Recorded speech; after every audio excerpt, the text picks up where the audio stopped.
Hi friends, welcome to our channel Santosh Burra GS classes.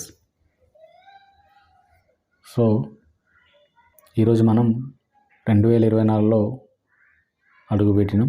So అందరికీ wish you happy new year.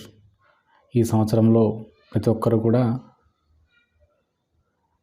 ప్రభుత్వ ఉద్యోగం సాధించాలని మనస్ఫూర్తిగా కోరుకుంటున్నాను.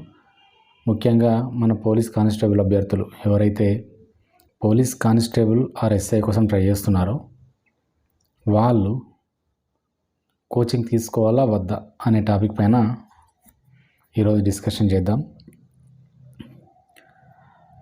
ఫస్ట్ ఆఫ్ ఆల్, మనం కానిస్టేబుల్ కోసం కోచింగ్ తీసుకోవాలా వద్దా అనుకునే ముందు ఒకప్పుడు ఇట్లా ఉండేదంటే అన్నిటికన్నా ఈజీగా వచ్చే జాబ్ ఏదంటే కానిస్టేబుల్ అని అనుకునేది అందరూ. కానీ ఇప్పుడు అన్నిటికన్నా టఫ్ పేపర్ కూడా కానిస్టేబుల్కే వస్తుంది. మనం గత 2 మెయిన్స్ పేపర్లు అంటే 2023 ఏప్రిల్లో జరిగింది, అలాగే 2019 ఏప్రిల్లో జరిగింది. ఈ 2 పేపర్లు కూడా చదివింది ఒకటైతే అక్కడ వచ్చింది ఇంకొకటి.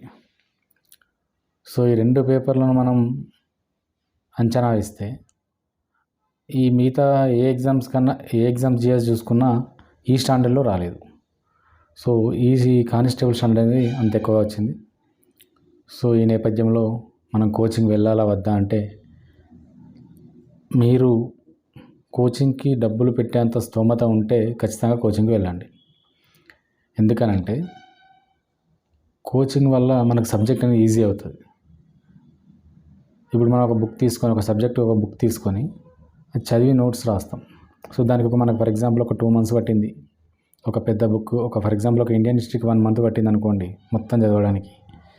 అదే కోచింగ్ వెళ్తే మనకు 10 days or 12 daysలో మొత్తం కంప్లీట్ చేస్తారు, లేదంటే 15 daysలో కంప్లీట్ చేస్తారు. అది కూడా విత్ నోట్స్. నువ్వు ఆ నోట్స్ రాసుకోవాలి ఇక్కడ చదువుకుంటూ. కొన్ని అర్థం కాని టాపిక్స్ ఉండొచ్చు, ఇప్పుడు అర్థమెటిక్ అయినా, రీజనింగ్ అయినా, ఇంగ్లీష్. సో వీటికి మనకు అక్కడ ఒకసారి విన్న తర్వాత చదువుకుంటే ఇంకా ఈజీ అవుతుంది, ఈజీగా మనకు మైండ్కి ఎక్కుతుంది. మళ్ళీ మనం ఏదైతే నోట్స్ తయారు చేసుకుంటామో ఆ నోట్స్ ఆల్రెడీ నీకు అక్కడ వాళ్ళు రెడీగా ఉంటుంది వాళ్ళ దగ్గర, ఎవరు మనకు చెప్పే ఫ్యాకల్టీ దగ్గర. నువ్వు ఏదైతే తయారు చేస్తున్నావో నోట్స్ అది రెడీగా ఉంటుంది. సో వాళ్ళు నీకు ఇస్తారు దాన్ని. అట్లా కొంచెం టైం సేవ్ అయ్యిద్ది. నీకు ఇంకా సబ్జెక్ట్ నేర్చుకోవాలనుకుంటే అప్పుడు ఒక వేరే బుక్ తీసుకొని, ఏదైనా ఒక బుక్ తీసుకొని చదివినప్పుడు నీ కోచింగ్ నోట్స్కి దాన్ని యాడ్ చేసుకుంటే సబ్జెక్ట్ అనేది ఈజీ అవుతుంది. ఇప్పుడు ఫర్ ఎగ్జాంపుల్ ఇండియన్ హిస్టరీ తీసుకున్నాం, అక్కడ మనకు ఫ్యాకల్టీ దాన్ని టీచ్ చేసిర్రు, దానికి నోట్స్ రాసుకున్నావు.